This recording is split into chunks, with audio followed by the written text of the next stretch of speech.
গোপালগঞ্জে গ্রাহকের কয়েক কোটি টাকা নিয়ে লাপাত্তা চিপ সঞ্চয় ও ঋণদান সমবায় সমিতি নামে একটি ভুয়া সংস্থা। সহজ শর্তে ও স্বল্প সুদে ঋণের প্রলোভন দেখিয়ে হাজারেরও বেশি গ্রাহকের কাছ থেকে হাতিয়ে নেয় এসব টাকা। কষ্টার্জিত সঞ্চয় হারিয়ে দিশেহারা হাজারো গ্রাহক। প্রতারক চক্রটিকে আইনের আওতায় আনার দাবি তাদের। গোপালগঞ্জ প্রতিনিধি আব্দুল্লাহ আল মামুনের প্রতিবেদনে বিস্তারিত জানাচ্ছেন সাকিব আল হাসান।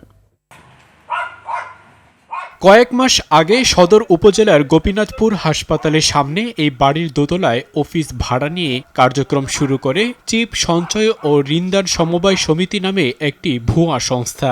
সহজ শর্তে ও স্বল্প সুদে ঋণ দেওয়ার কথা বলে 1,000-এরও বেশি গ্রাহকের কাছ থেকে 5,000 থেকে 1 লাখ টাকা পর্যন্ত সঞ্চয় ও ডিপিএস সহ কয়েকটি খাত দেখিয়ে জমা নেয় প্রায় 7 কোটি টাকা।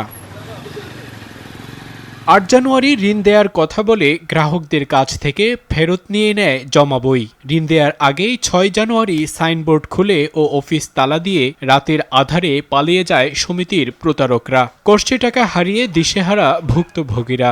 মেয়াদ বড় দেখাই এবার 3 লাখ টাকা লোন দেবে, 1 লক্ষ টাকা দেবে, 5 লাখ দেবে, তারপরে 10 লাখ টাকা দেবে।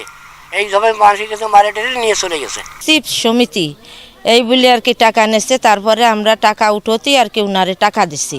এদিকে প্রতারক চক্রটিকে ধরে আইনগত ব্যবস্থা এবং টাকা ফেরতের দাবিতে বিক্ষোভ মিছিল ও মানববন্ধন করেছে স্থানীয়রা। আমরা চাই যে এদের টাকাটা কিভাবে পাওয়া যায়, আইনের ব্যবস্থায় এনে এদেরকে ধরা যায় কিনা। 2 মাসের বাসা ভাড়া বলছে, আগামী মাসে লোন দেবো, আগামী মাসে আপনার বাসা ভাড়া আমরা দিয়ে দেব। অভিযোগ পেলে ব্যবস্থা নেওয়ার কথা জানান এই কর্মকর্তা।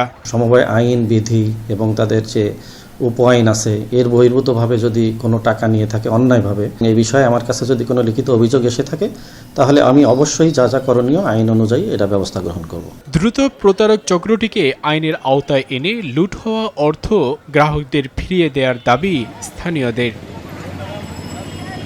সাকিব আল হাসান, RTV।